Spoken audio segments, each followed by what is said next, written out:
Well, welcome back, everyone.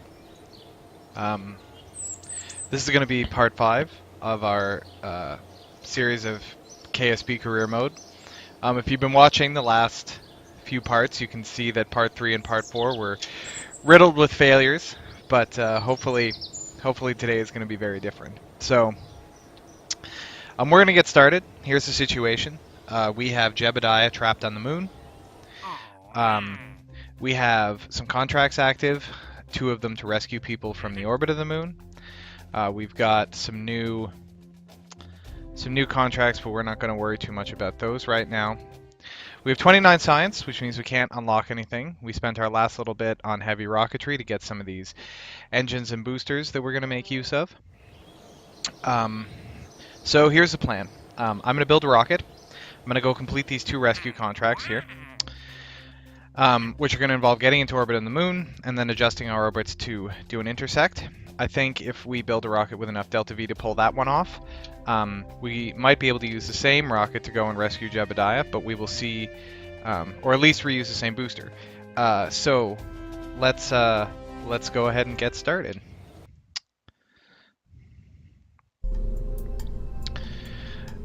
So I'm going to need space to pick up 2 people, and then I can either do this uncrewed or crewed. I think I am going to do an uncrewed vessel just because we haven't done that yet. So we'll start with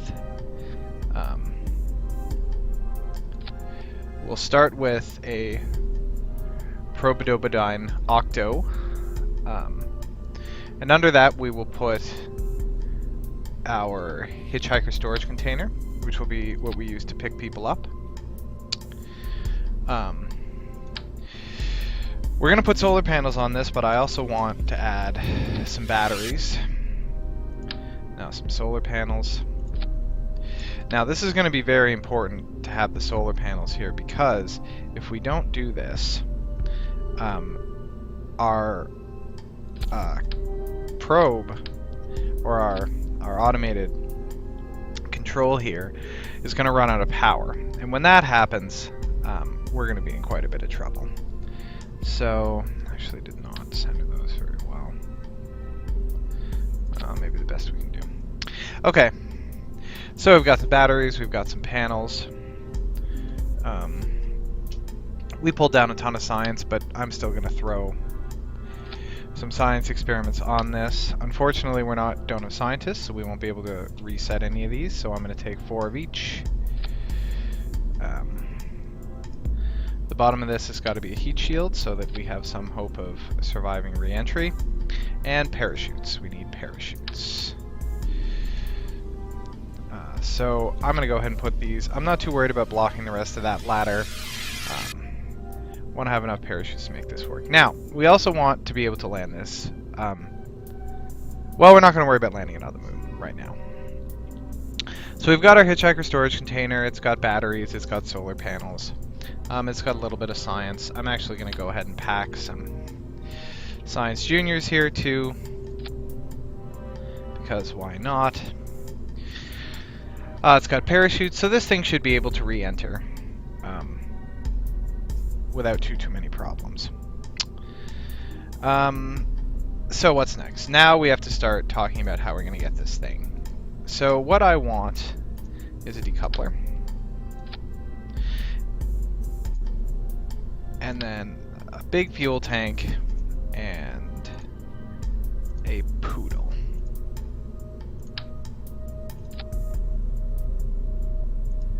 Now the poodle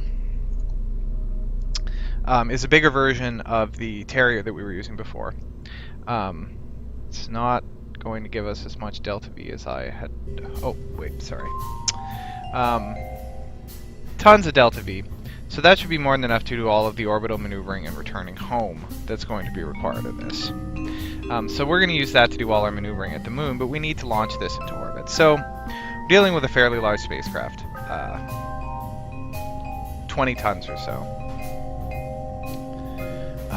But it's got a ton of fuel. So below that, we're going to do another decoupler.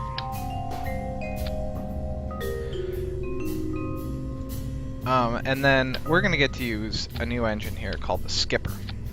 that we just picked up. And you can see, even in... Oh no, that is not going to do it. Well, at altitude... Okay, so as long as we use this at altitude, we should be okay. Now we're going to have our decouplers.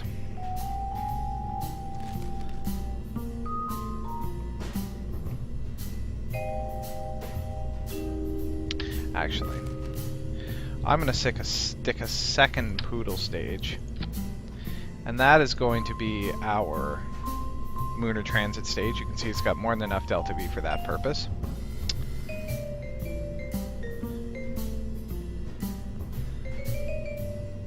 And then now we need 3,400 delta V to get us into orbit.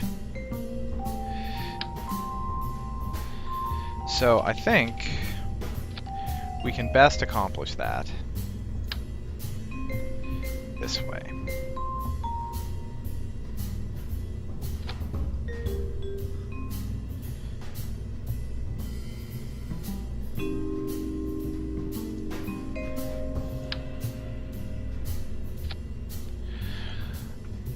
Now these have quite a lot of thrust to weight, so I can actually put some extra fuel on top. That gets us into the 1.6 range we've been comfortable with.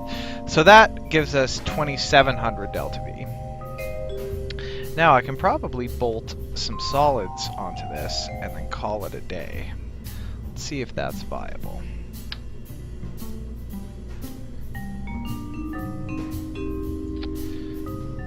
We also have access to these much bigger solids. So now we've got the kickbacks. That is going to give us 3,500 delta V. Interesting. Well, that looks like it might be viable. That looks like it might be quite viable.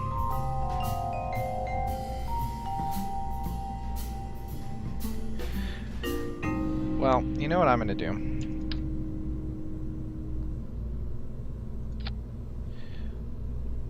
We're going to copy these.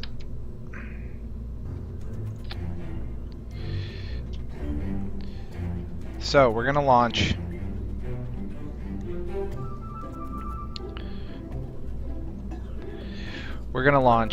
with all 12 of those kickbacks, which it gives us a good but not insane thrust to weight ratio. I'm going to put some wings on them because we're going to need to be able to control this thing. And again, the solid rocket boosters don't have thrust vectoring, so without some sort of airfoils, controlling them is basically hopeless.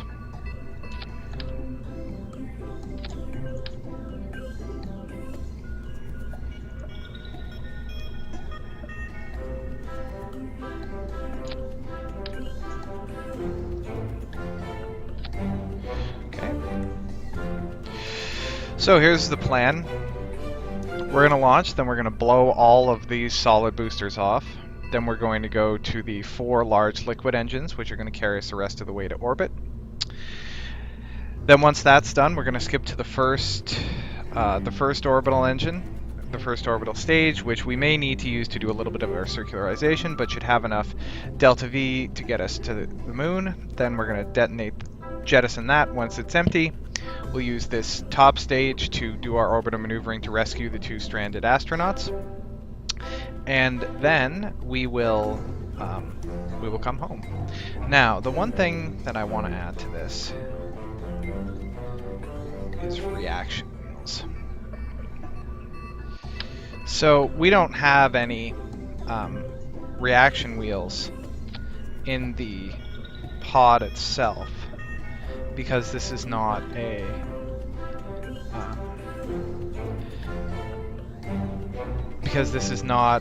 manned capsule. So that's why I'm going ahead and adding those. Now I probably want to add one more right on the top here. And then there. Why not? Now I'm going to put some struts. because I think this is probably a little weak as it is.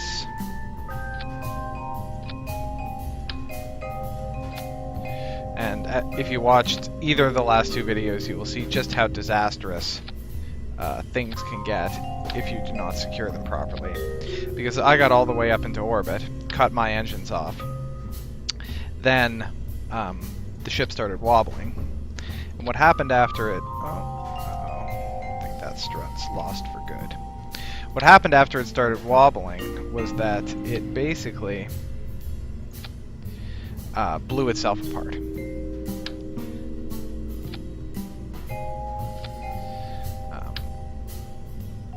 And that was horrific.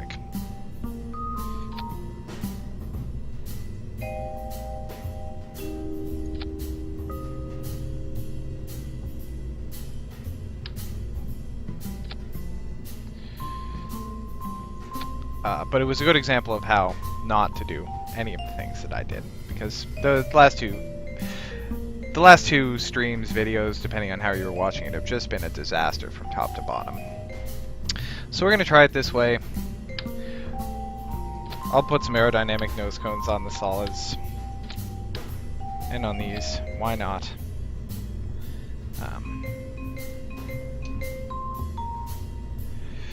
And let's see if we can make this work. No crew aboard. Sorry, I'm not willing to kill the three of you if things go the way they have been up to this point. What am I forgetting? Kerbal Engineer Module. Do not want to forget that.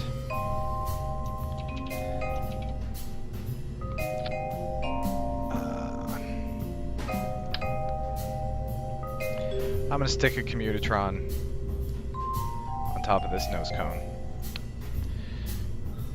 Oh, that didn't do that at all. I don't even know where that went.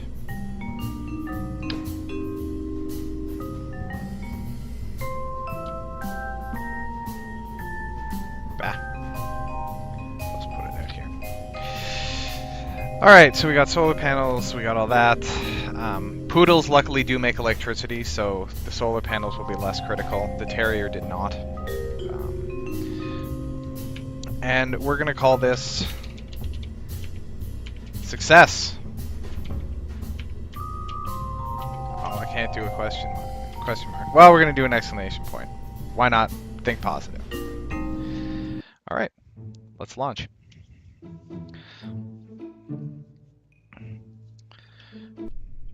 So if you've been following along, this launch stuff will be pretty old hat to you by now. I'm going to throttle up to full, I'm going to put SAS on, and then I'm going to launch it. Now immediately I'm going to start tilting over. My goal again is to get to about a 45-degree tilt by the time I hit 10 to 12,000 meters. We're going to see this thing's pretty heavy, and the solids don't have thrust vectoring, so we're going to see how possible that really is. But we definitely do want to get into a trajectory that's going to help our equatorial orbit. And I'm a little nervous about this first stage of solids. It's a lot of stuff to drop off, and you gotta hope that it's not going to blow up parts of the rocket as it does it. But so far, things have been good and stable. Now the reason I'm not tilting as aggressively as maybe I should is because of that fear about what's going to happen when these solids drop off. Because the more vertical you are, the easier it is for things to kind of fall away nicely.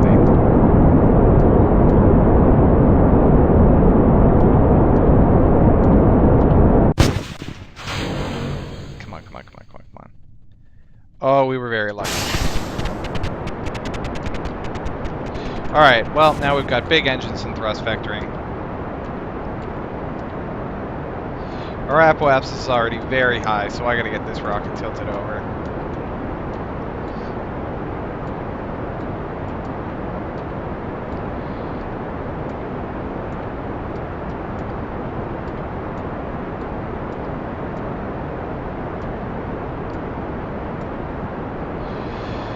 Alright, 83 I'm happy with. Just going to cut the engines.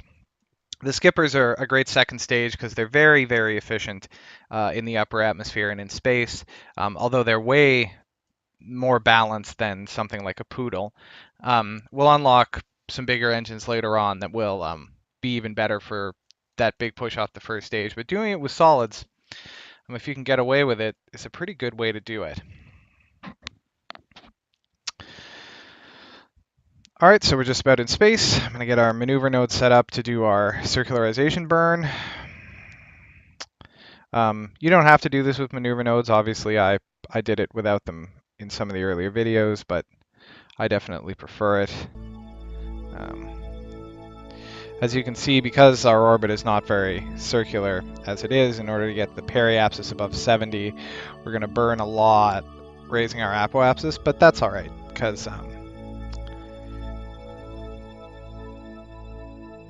there we go. So that's going to put our apoapsis up out at 544. I'm all right with that. It's not the most efficient way that we could do this possible, but I probably could have taken more risks with those solids than I did, but I'm happy it worked out. So I'm actually burning a little late, but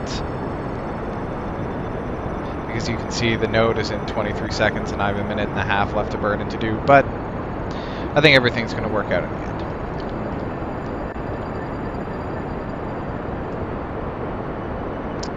There's more delta V left in this phase than the burn is going to require, so that's good, and we're only gaining more as the spacecraft gets lighter.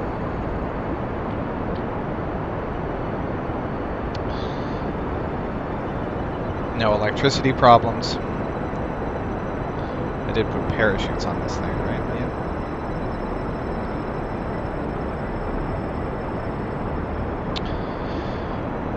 So while we're burning here for a minute, I'm going to talk a bit about how orbital rescues are accomplished, at least at this early stage of the game. So docking is pretty much out of the question. We don't have docking ports, and they're not expecting that in these orbital rescue missions. What they are expecting you to do is get close to the pod, and when that happens, it will appear as a ship that you can own and operate. So you can swap to the other one, have the astronaut get out, use their little RCS packs on their suits, and that's how they will maneuver over to your craft.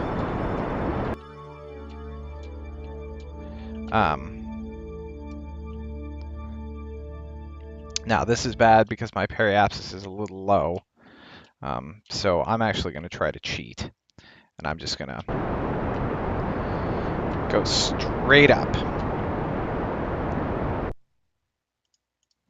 Okay, 68.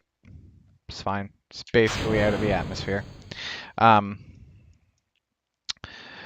Those engines will eventually burn up, which is actually pretty good. Let's get our orbit map here and start planning our burn to the moon. So,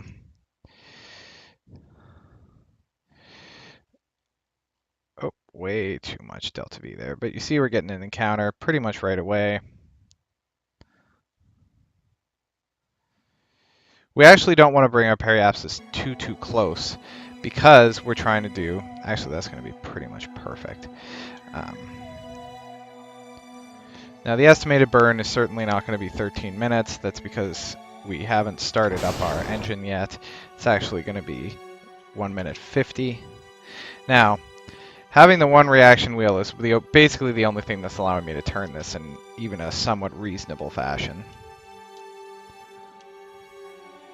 I just want to get over there, so I've got, I don't know, 1 minute and 51. That's, I'm going to need 51 seconds.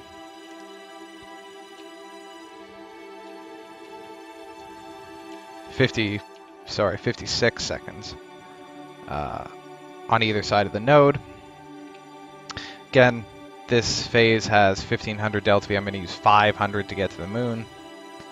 So I should have more than enough to slow down and actually do some of the orbital maneuvering once I get there, which is great. So we're just waiting to hit 55 seconds before the node. We can time accelerate a little bit to get there.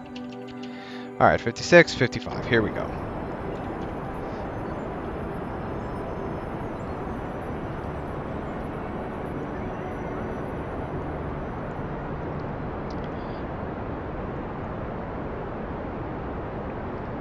So yeah, as I was saying, we're going to get into orbit of the moon. Then we're going to get close enough to the other spaceship, match our velocity so our orbits aren't diverging too much, swap to the other one, have the astronaut get out, fly over using RCS, get in the door of the hitchhiker storage container, and then that's how you complete the mission. Well, you have to get them back down to Kerbin, but so that's how you're going to do these rescues when you're not actually doing docking. We'll see. We might pick up some science along the way. Not too concerned about that. We are going to go back and get Jebediah after this, and hopefully get some more science on the moon. Actually get some science from the moon, because all of the science that we keep collecting keeps getting blown up in our failures to make our way back. Okay, so this burn has actually gone very well. See where our orbits are. Apoapsis is getting out there, no problem.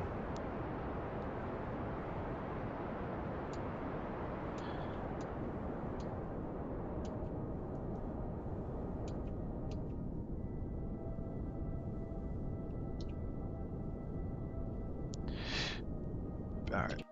Okay, well, that puts us on a collision course. Not ideal, but we'll do a mid-course correction. It's very hard to pilot this precisely. Okay, so we're gonna look at this. So its altitude above the moon is 314,000 meters. This one is 312. So these are pretty far out there from the moon. So I'm going to do a mid-course correction out here. And what that's going to do is it should... that's not what I want. It should bring us to varying... That's going to give us a periapsis of 62. It's going to give us a periapsis of 100. It's going to give us a periapsis of 337. So you can see how little delta V it takes to get vastly different orbits. So if you're at 314, I'm comfortable coming in at 213, and then we'll kind of swing our orbit out where it makes sense. So let's have it warp to the next maneuver, say.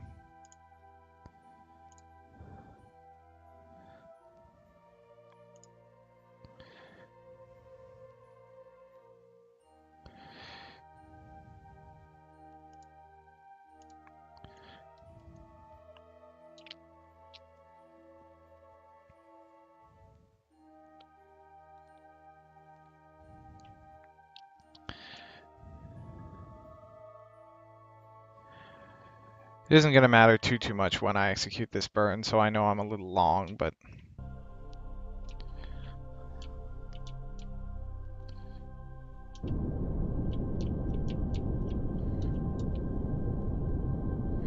Now let's go back to the orbit map, check our...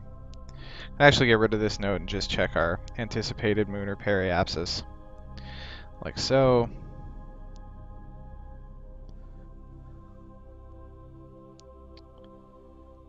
$130, $150, $160. We'll just bring it out to about 200. I think that'll be a good orbit to work with. And then we can just go ahead and warp.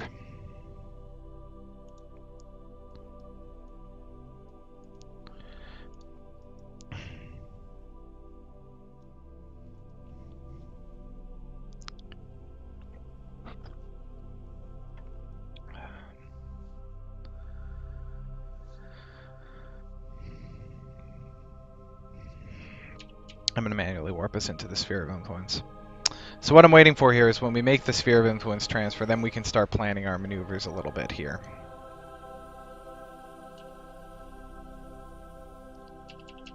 Okay, so we're now in, you can think of us as being in the moon system.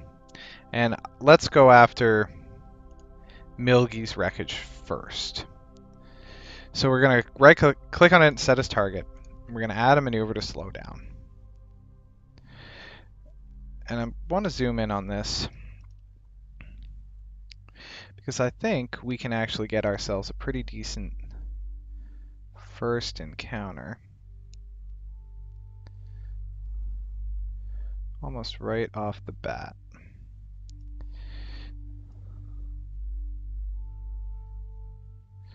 Now we're going to have to do a planar transfer, but this is going to put our apoapsis.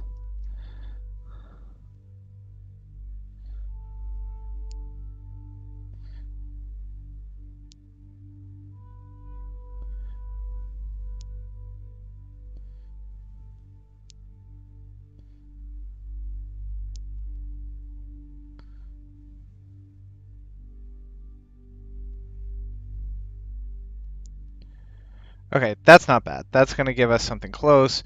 We'll do a planar transfer.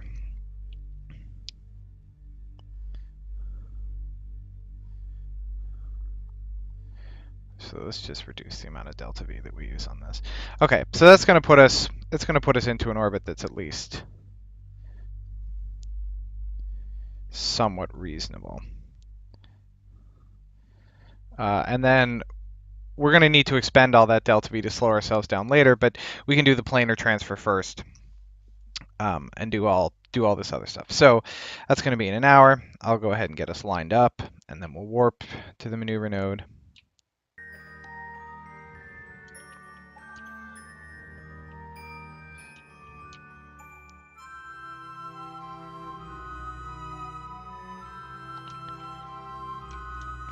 Now, one thing to note, because I want to use the same booster, is we got to the moon with a ton of delta V. So when we build our lander, we know that that booster is going to be a pretty useful thing to reuse. Now, having standard boosters that you know work is going to help you a lot if you do it. I've purposely been kind of building rockets as I go so you can see a little bit of the trial and error. But in reality, you kind of learn how to build boosters that work, and you use them to launch different payloads.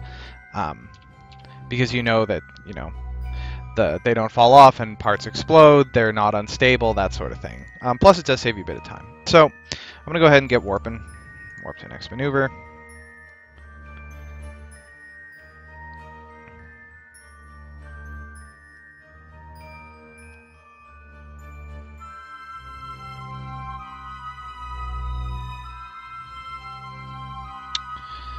Um, 13-second burn, so I need to start it with about 7 seconds left.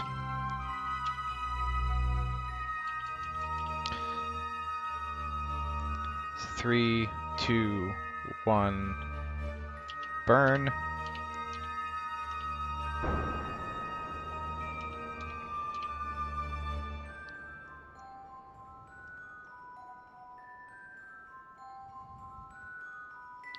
Now I'm really just trying to get into orbit. Okay, good. So now we're in orbit. We're in orbit of the moon. Now we can start working on things. So I'm going to go to the ascending node and add a maneuver. And what this maneuver is going to do is it's going to tilt our orbit down so that it matches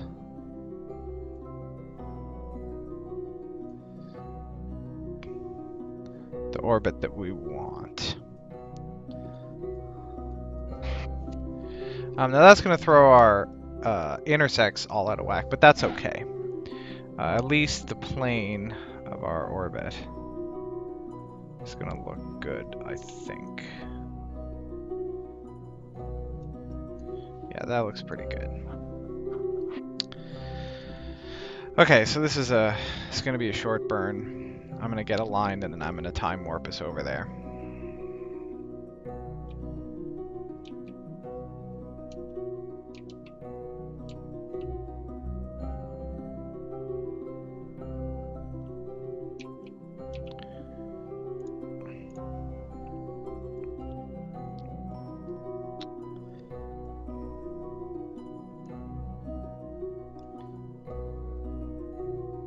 Now the ascending and descending nodes are where you want to do these plane change maneuvers, because that way the tilt, your tilt lines up both edges of the orbit. Otherwise you're just going to get kind of a little askew. So we need to do a 3-second burn. I'm going to time accelerate us down. I'm going to start it now because I want to do this one fairly accurately.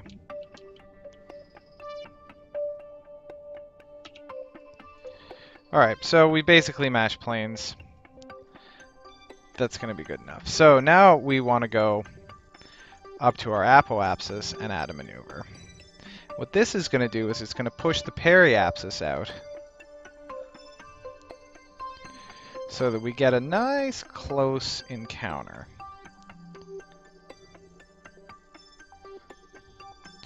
So 313,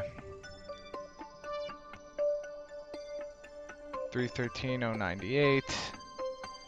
We want to do 316. So we need a little more.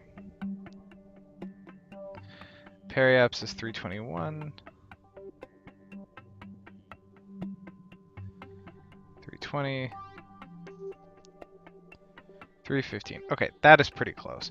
We're going to be a little bit out of sync, but we can fix that by doing another adjustment burn at the periapsis. So this requires a lot of maneuvering, which you can see why I was so paranoid about fuel, but the delta V involved is very small. I wanted the big cushion in case I screwed it up. So we can go ahead and warp to the next maneuver.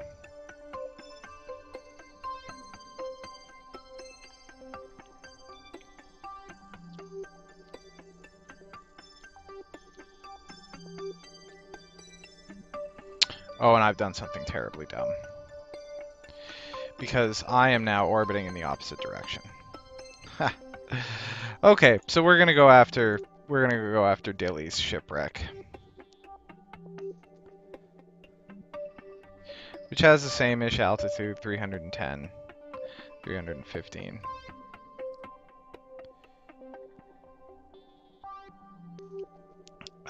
So we're gonna go ahead and burn this.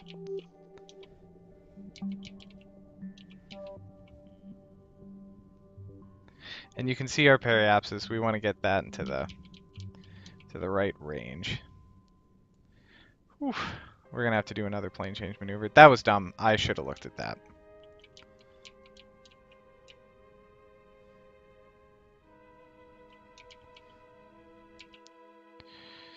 Okay, so our periapsis is 318. That's pretty close. Now we're gonna need to do another plane change. We'll do it at the descending node.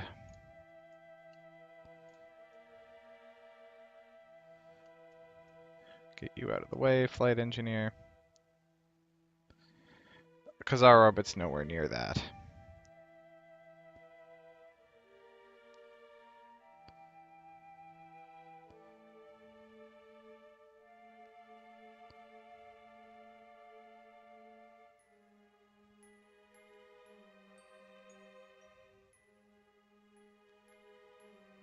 Okay, that's going to be pretty darn close.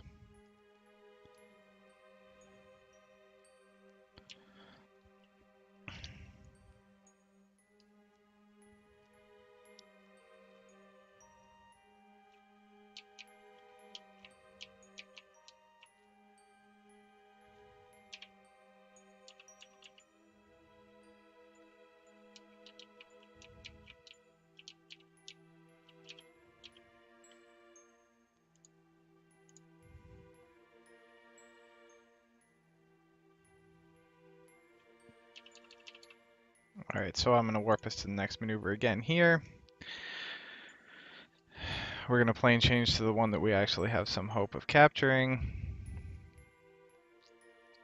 Now, his periapsis is much closer, but that's okay.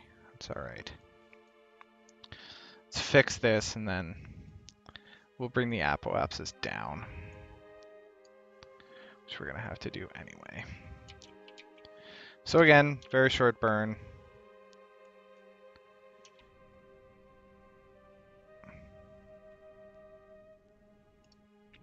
See what this looks like. I'm burning basically straight up.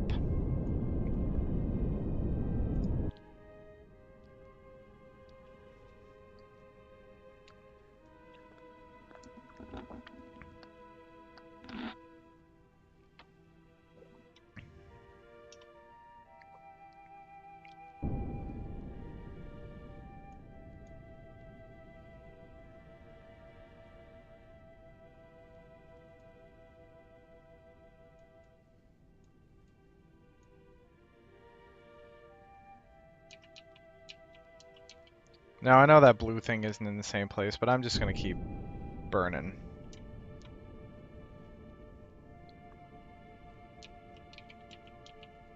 Like so. 3, 2, 1. Okay. Pretty close. So I'm going to add a maneuver at the periapsis to bring our apoapsis in so that we get a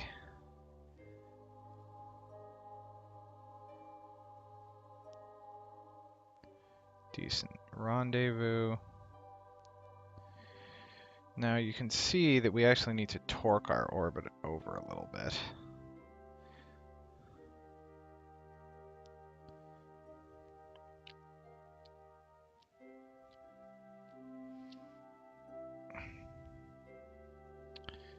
Apoapsis is 323. Apoapsis is 322. So I want to bring the periapsis to whatever their periapsis is, 235, 225, 231, 232, 238 is fine. And then kind of swing our orbit.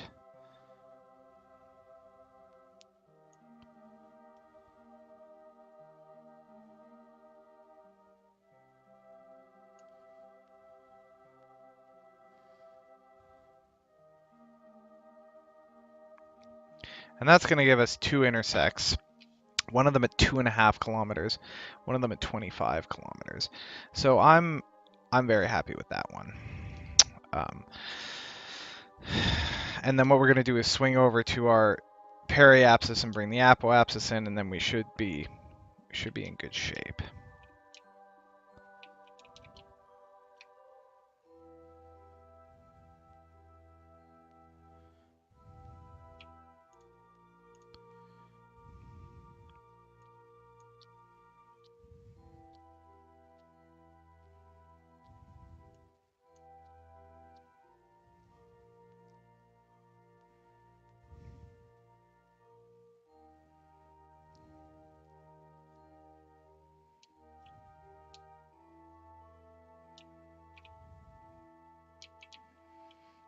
I'm going to start this at about 11 seconds.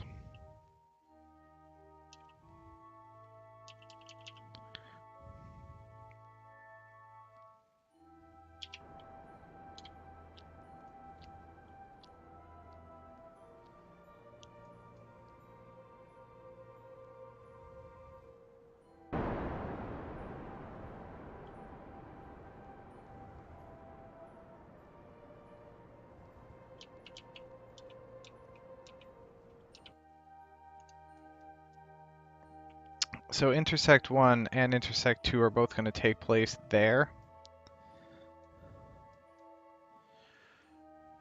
With a 23 kilometer separation. If I add a maneuver at the periapsis to slow it down,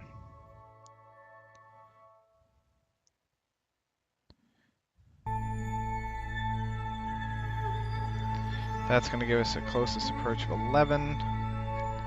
That's going to give us a closest approach of 1.6 kilometers. So that's perfect.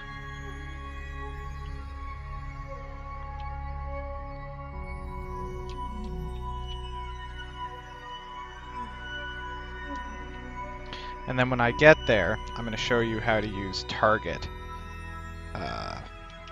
velocity to be able to, target velocity to be able to match your speed with your target. Now that you've got a nice close approach on a relatively similar orbit. Okay, so again, warp to next maneuver.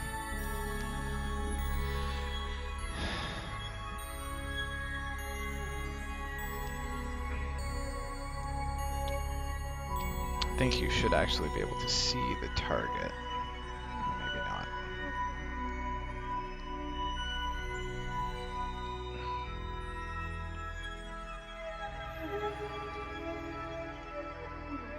Oh yeah, there they are.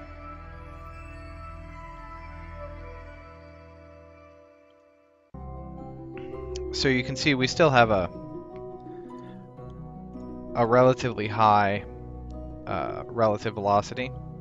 Now I'm actually not using the target to do this burn because I put a maneuver node in, but you're going to see that our target velocity is actually going to drop. So I'm clicking on this to switch between the three modes. Target is going to be the most relevant now.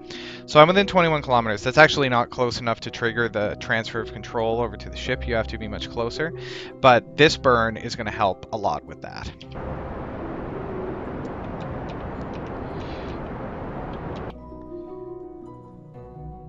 So I think I burned too much.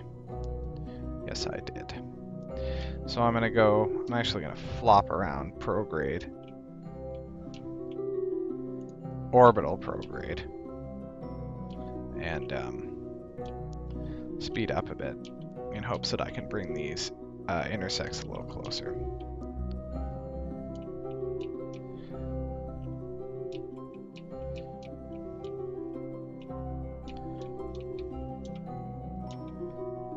So I'm bringing my periapsis out, bringing my intersects closer.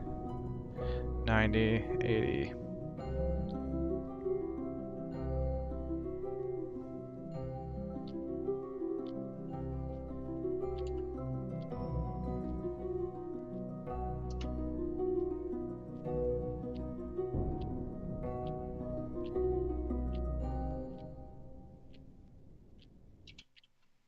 So now we've got our first intersect is going to be at 1.5 kilometers. At that point, I'm going to try to drop our target velocity to 0. And how I'm going to do that is, you'll notice that when I'm in orbit, right, this is my prograde indicator. But when I switch to target mode, the indicators all mean different things. So that indicator means towards the target. Prograde means in parallel with the target's velocity. So if you burn retrograde with respect to the target, when you get to your closest approach, that's going to allow you to match speed with them because it's going to be burning in a velocity vector opposite to your relative velocity.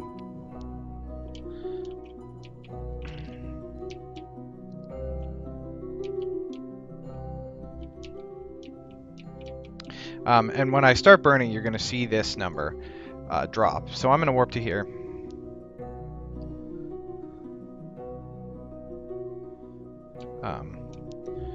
And then, of course, because everyone's in different places. So I'm going towards the target at 5.5 meters a second, which is pretty slow.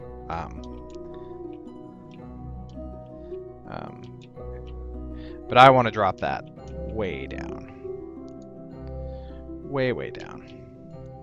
So I want to get retrograde.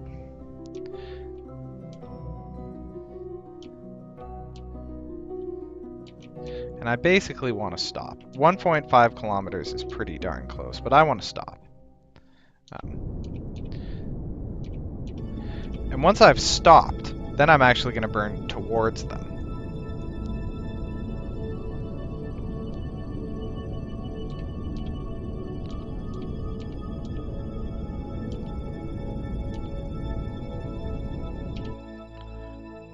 So we're essentially not moving now. So now I'm going to go burn towards the target.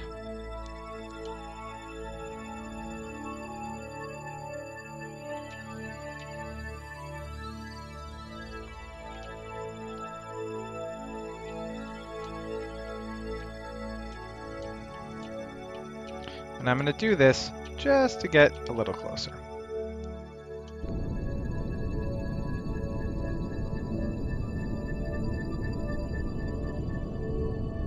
Now I have to go 1,500 meters. So think about that for a second.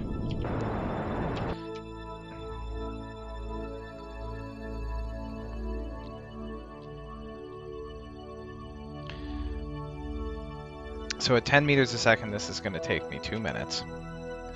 Plenty of time to get spun around. Now, if you had RCS, this is actually a bit easier, but I'm doing this with a conventional engine, so I'm going to peg myself retrograde here. And I'm kind of going to wait.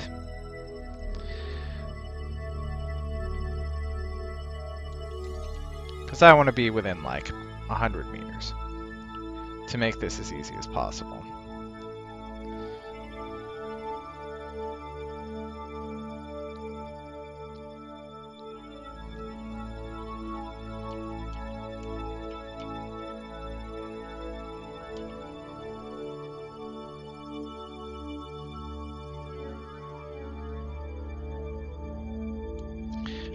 time accelerate to make this go quicker. And I'm going to start slowing down.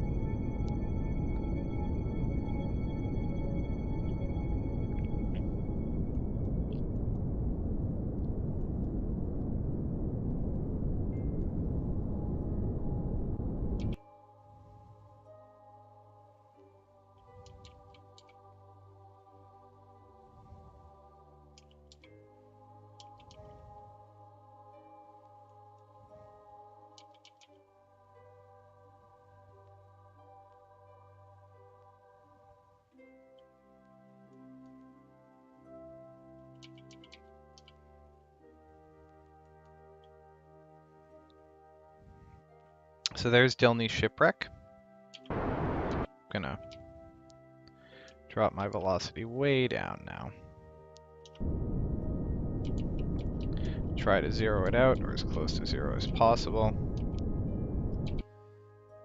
Alright, switch to Dilney.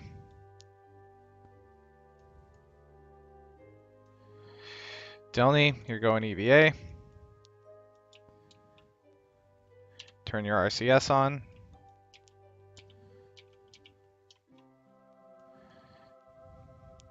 And your lights, because why not?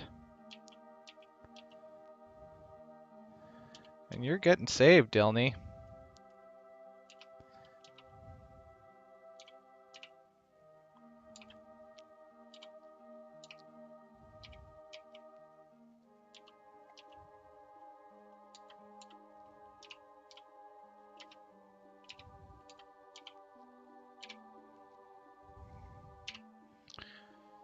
And you can see we've accomplished goals. Dilney Kilman was added. Save Dilney. Performed a rendezvous maneuver around the moon. We have performed a crew transfer near the moon. And Dilney's shipwreck, well, we'll deal with you in the tracking center later. Okay, so we got one. Now we want to go and get the other one. The problem is that if we set this as target and we time warp a little bit, you'll notice that we are going in opposite directions. So we're going to have to burn 800 delta V, and I'm sorry to say it, but it's the only way. So we got to set ourselves up retrograde. We have to reverse our orbit. Now, this is inefficient. There's probably all sorts of other terrible things you could say about it. But we need to reverse our orbital direction.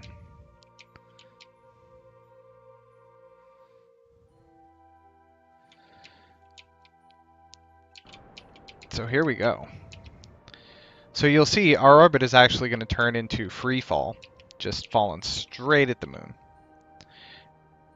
And then we're going to start orbiting in the other direction. We're going to have to stage here, because we're going to run out of delta V in this stage. See, now I have an impact.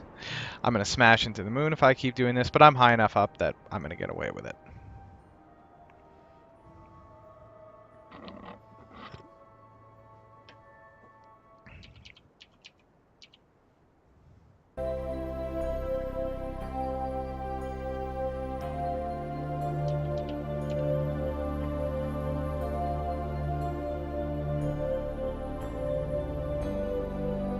Alright, so we're almost to a dead stop. 60 meters a second, 40.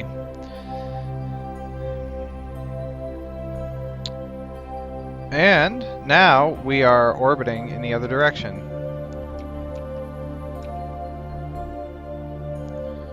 So I'm going to keep burning. I'm going to stage when this engine runs out.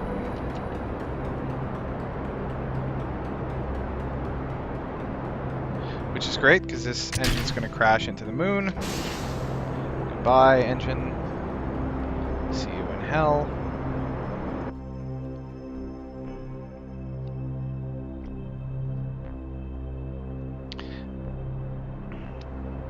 Now, 314. Sure.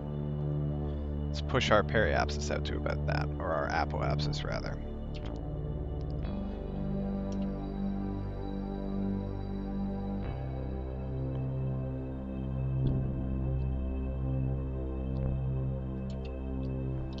Okay. So the ascending, descending node is going to be next.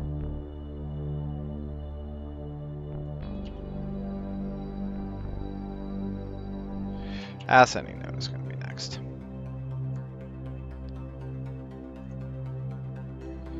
So at the ascending node, I'm going to add a maneuver to do another plane change.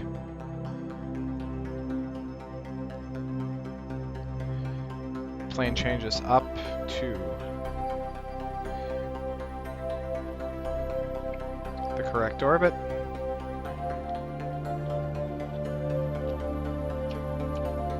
You can see things are much more maneuverable now. Look at how maneuverable that is. 4-second burn in 10 minutes. Go ahead and warp us there. And we're just going to do the same procedure that we did with the other one. That orbital reversal was a little crazy, but we got tons of delta V. So we're totally going to make this work. I'm going to time warp us down. Oops, that's fine.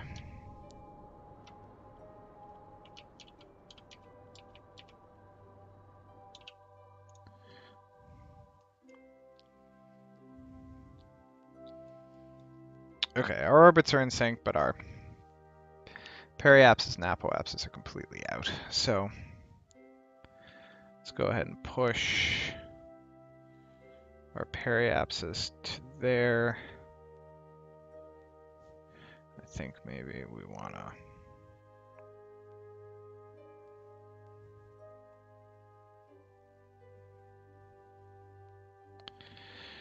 It's going to give us some long intersects, but we can work on that.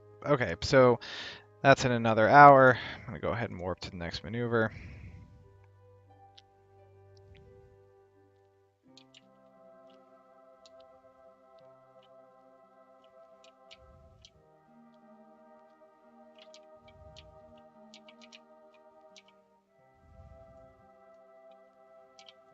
One-second burn. I'm probably going to do it a bit slower than that.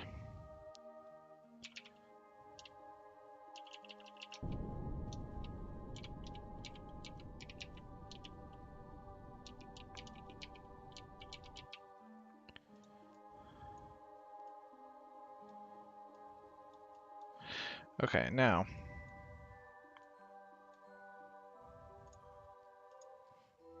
what do I want to do at our next periapsis to bring this encounter?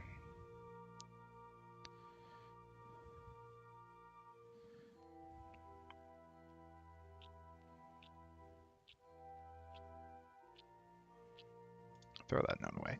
Okay, so our planes are right. We may actually have to lift our apoapsis up.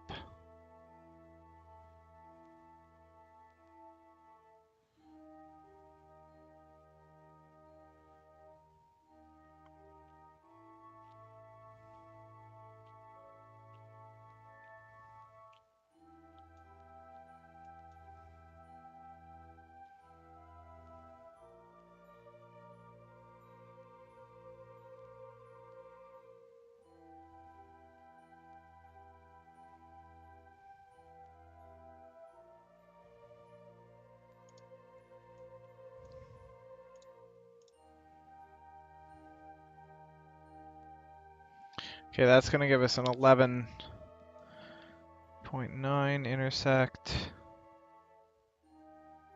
10.8, 0.6. That's what we want.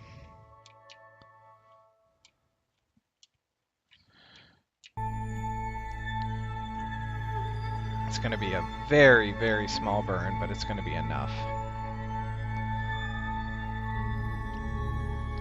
Okay, so I'm actually going to drop... Well, maybe I won't. So I know I want to do it there. I'm going to drop my maneuver node, and I'm just going to look at the intersect. Okay.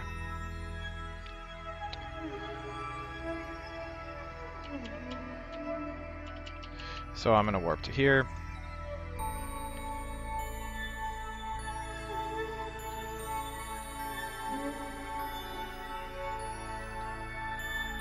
Again, I'm in target velocity mode. I'm going to get going towards the target.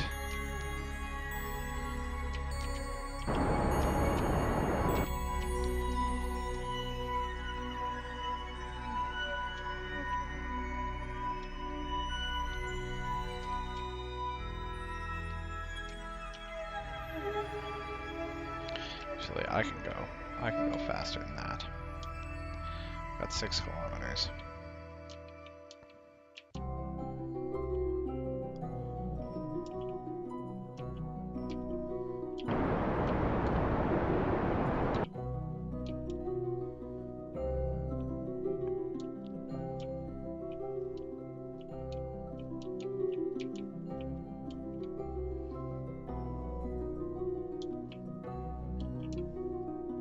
So we're gonna watch to see when Milky gets added.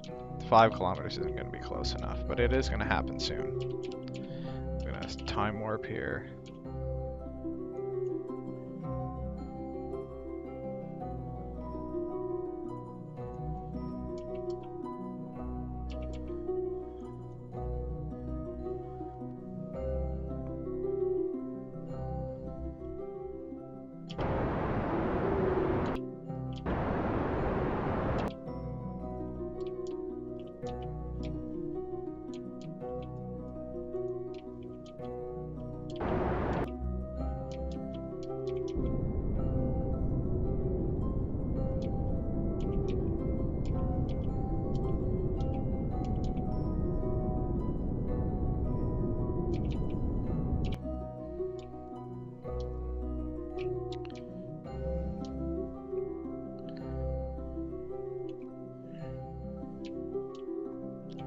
So we'll get pointed at Milky's record again, or wreckage, sorry.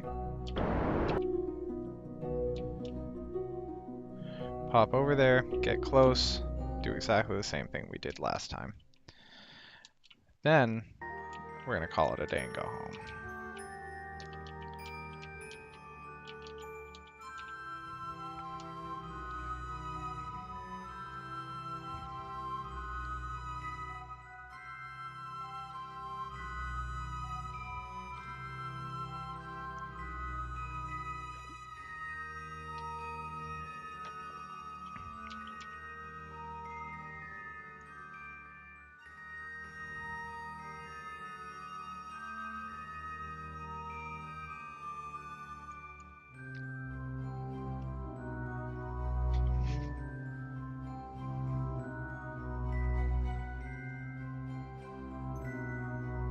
Now the other advantage to rescue missions is that they give you extra astronauts without having to pay for them.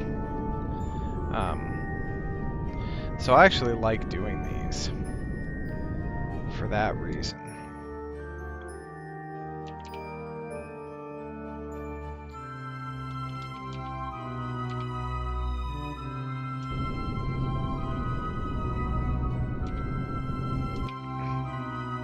Alright, Milky. How'd you get?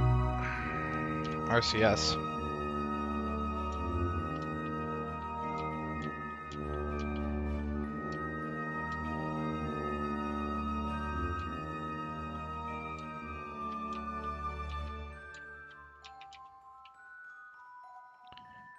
Now, where's the door? Here's the door.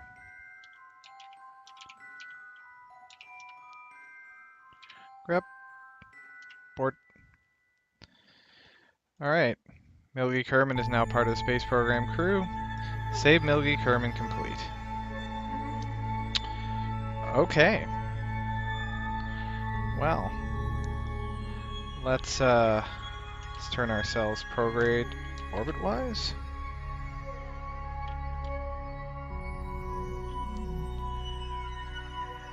We can switch to orbital view.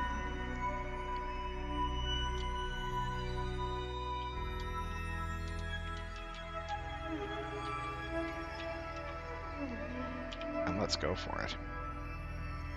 We're going to burn till we get onto an escape trajectory, and then we can evaluate from there.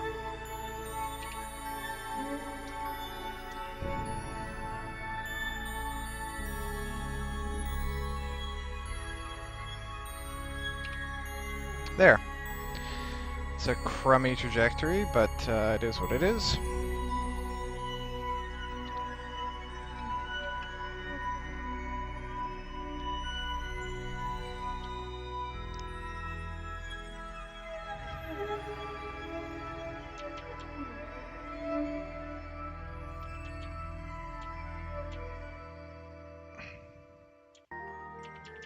Alright, here's the orbit that we have to deal with. Around Kerbin. I want to go home, so...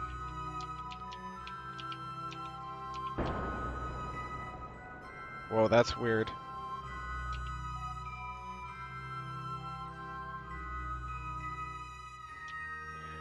Okay, did not want to do that. That actually is going to put me back into an encounter and throw me.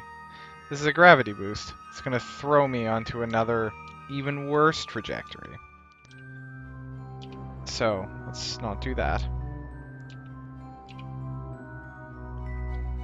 Let's go ahead and warp to our apoapsis.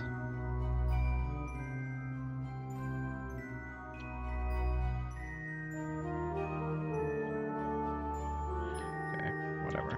Periapsis is still... Oh, I get it. It's going to throw me off. Now, I'm actually in an orbit that would recapture the moon. This is amazing.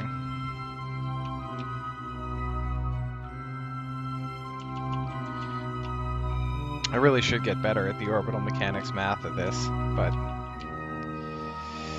Oh well.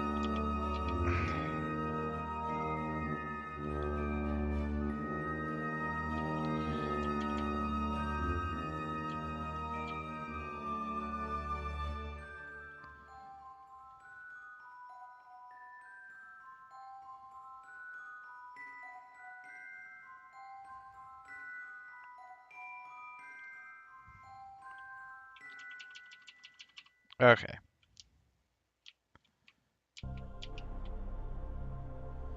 Thank you very much.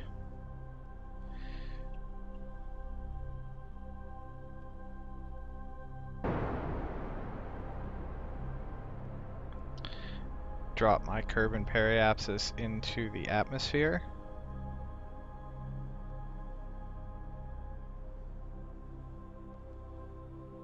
$20,000 or $30,000 ought to be perfect. 7,000, meh, good enough. I'm gonna warp to here.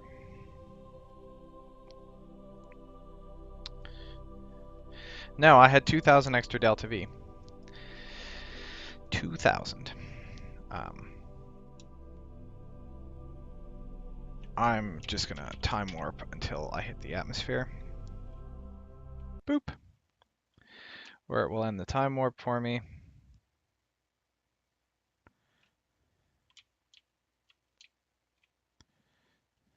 I'm actually gonna use any delta V I have left to slow the heck down.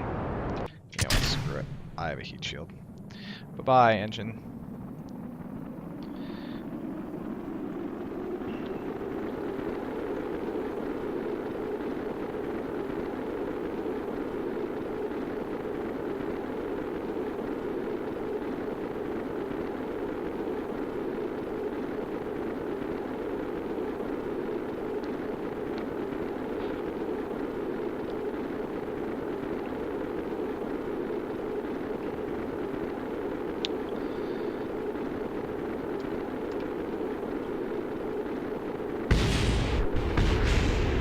That was the engine exploding.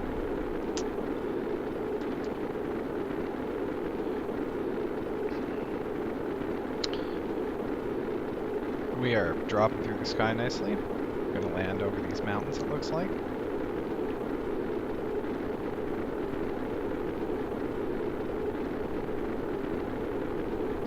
God, that looks cool with all that fire. Oh, pressure scan. Alright. We did get some science on this mission. Congratulations.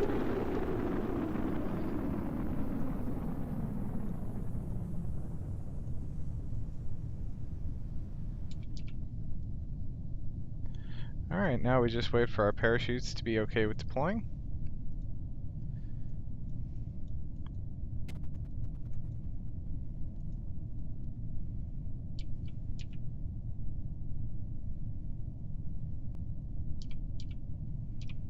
pretty much turn SAS off at this point. The thing will almost fly itself down.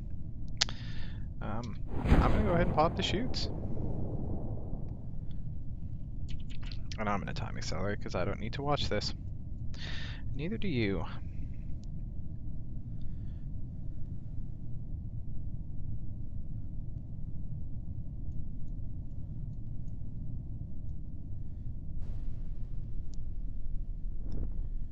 There we go.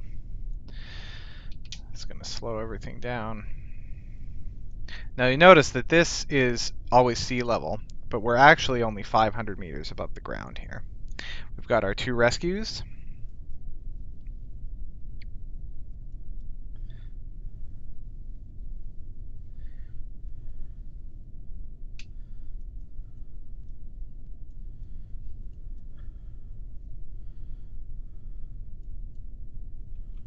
And we're down. We're not quite there. Down. Atmospheric pressure scan, more science. Temperature scan, more science. Recover vessel. And that's going to be a big win for our space program. Not a ton of science, 34. Still not nothing. But we got a lot of money from completing those missions. And we have 2 astronauts at level 1. So we got 158,000 for rescuing one, 160,000 for rescuing the other. Tons of prestige. Let's go look at our astronaut complex.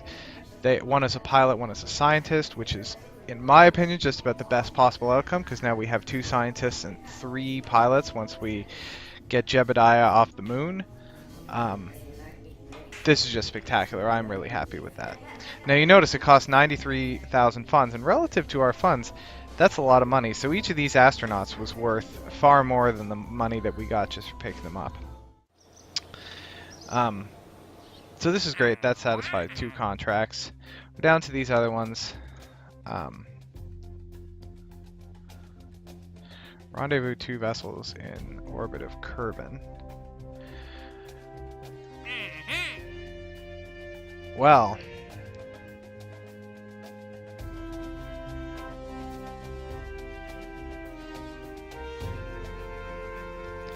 there is a bit of a gift of a mission pair here that we may pick up at some point. I still do want to go rescue Jebediah, though. I have a soft spot in my heart for him.